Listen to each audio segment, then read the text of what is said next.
She wasn't taken from somewhere dangerous. She was taken from the safest place in Rome, or that's what everyone believed. Emanuela Orlandi was 15 years old, a Vatican citizen, the daughter of a man who served the Pope. On the evening of June 22, 1983, she left a flute lesson, got into a car no one can officially identify, and was never seen again. For more than 42 years, questions about what the Vatican knows and what it hasn't shared have never gone away.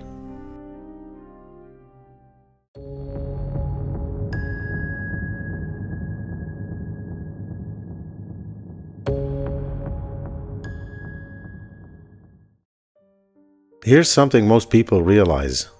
Vatican City has residents, permanent ones. Roughly 800 people live within those walls, and in 1983, the Orlandi family was among them. Not because they were powerful, because Emanuela's father, Ercole, worked as a Vatican messenger. That job, faithfully performed, earned the family residency inside the world's smallest sovereign state. Emanuela was born there, grew up there. She went in school in Rome, took buses in Rome, had friends in Rome, but she came home through a checkpoint. She was a Vatican citizen in a way almost no one alive can claim. She was also, by every account, completely ordinary, quiet, musical, trusted by her parents to navigate the city and come home on time. On June 22nd, she left for her music lesson near Piazza di Santo Apollinare. She was supposed to be home for dinner. After her lesson ended, a stranger approached her near the school.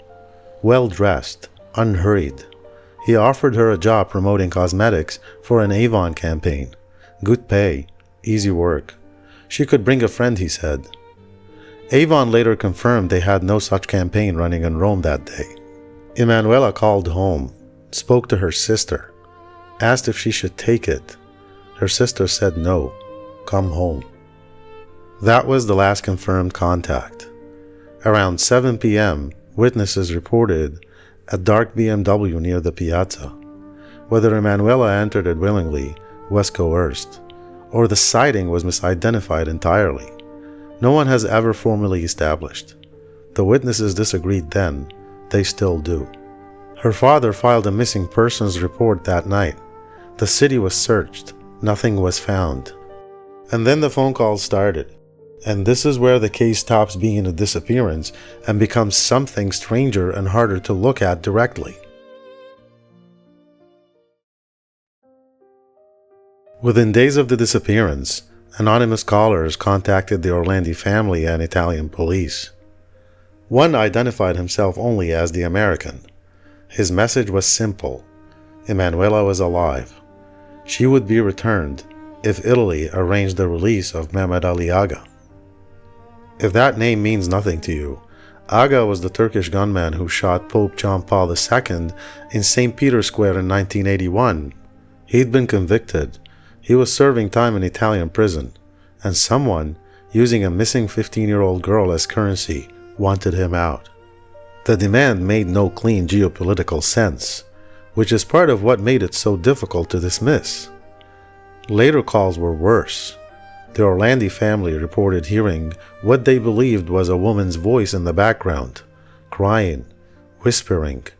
Whether it was Emanuela, a recording, or something staged entirely, investigators could not confirm. Italian authorities did not negotiate. Ağca wasn't released. No one called back to say what that meant for her.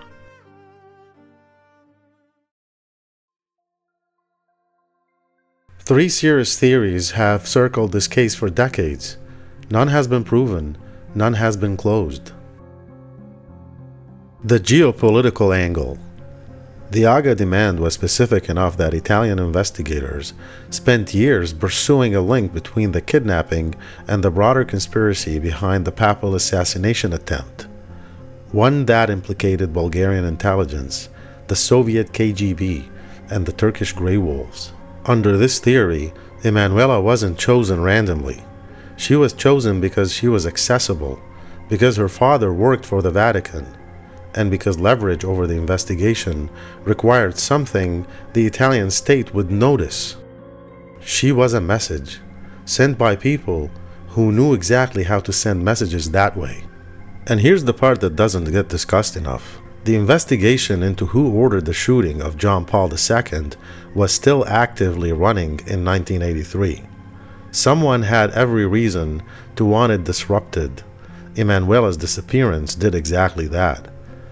It pulled investigative resources, political attention, and public focus in a completely different direction. Whether that was the point or a convenient side effect has never been determined. The criminal angle. The Banda della Magliana was Rome's most powerful organized crime network in the 1980s, and unusually for a criminal organization, it had documented financial relationships with the Vatican Bank.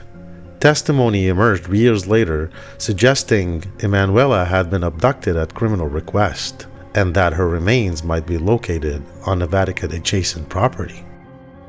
In 2012, a tip directed investigators to a tomb inside the Teutonic Cemetery. On Vatican grounds, the tomb was opened. The remains found were not hers. But stop and sit with that for a moment. Investigators received a tip specific enough to open a tomb inside Vatican City. And someone had clearly been inside that tomb recently enough that the contents had been disturbed. Whatever was being hidden there, it wasn't Emanuela, which raises an obvious question. What was it? The internal angle, and why it matters most.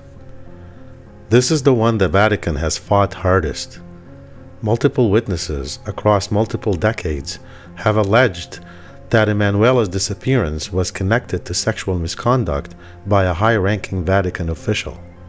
That she had encountered something, or knew something, that someone with serious institutional power needed erased. These claims remain unproven and disputed. But here's what makes this theory specifically difficult to set aside. The Vatican's response to the investigation has never resembled the behavior of an institution with nothing to hide. Delayed cooperation, restricted archive access. A confidential dossier confirmed to exist in 2023, the contents of which remain undisclosed to this day. An institution that knows nothing behaves differently than this. That's not a verdict. But after 42 years, it is a pattern. And patterns, eventually, become their own kind of evidence. Pietro Orlandi, Emanuela's brother, has spent 4 decades doing something most people couldn't sustain for 4 months. Publicly, repeatedly, methodically demanding that his sister's case be taken seriously. He has appeared before parliamentary commissions, filed legal challenges, given hundreds of interviews, confronted Vatican officials directly in ways that cost him relationships and, at times, his credibility in the eyes of people who found the whole thing too uncomfortable to engage with.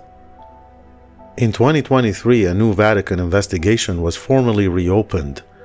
It was the same year the institution acknowledged, for the first time, that a confidential dossier on the case exists within its archives. That confirmation was treated in some quarters as a sign of progress. Pietro did not treat it that way. He said essentially that confirming a document exists is not the same as showing anyone what's in it. In late 2025, Emanuela's childhood friend, Laura Casagrande, was placed under investigation for making contradictory statements about the day of the disappearance. Not charged, investigated. 42 years after the fact, witnesses are still being found whose accounts don't hold together. His parents are dead. His sister has been missing for longer than she was alive when she vanished. And the institution his father gave his work and life to has still not given the family a direct, honest accounting of what it knows. Here's the thing about institutions that survive for 2,000 years. They learn to wait. They learn that most problems, if you refuse to engage with them long enough, eventually stop being problems. Because the people making noise get old, get tired, or get gone. The Vatican has outlasted empires. It has outlasted every journalist, every prosecutor, and every parliamentary commission that has come for it. What it hasn't outlasted is Pietro Orlandi. Not yet. And the uncomfortable question, the one that sits under every theory, every open tomb, every unanswered phone call, is simple. What kind of answer, after 42 years, would actually be enough? The dossier is still in there. The door is still closed. And somewhere inside that archive, something is written down that the Orlandi family has been waiting to read for longer than most people hold any single belief about anything. If that file was opened tomorrow, what do you think it would reveal?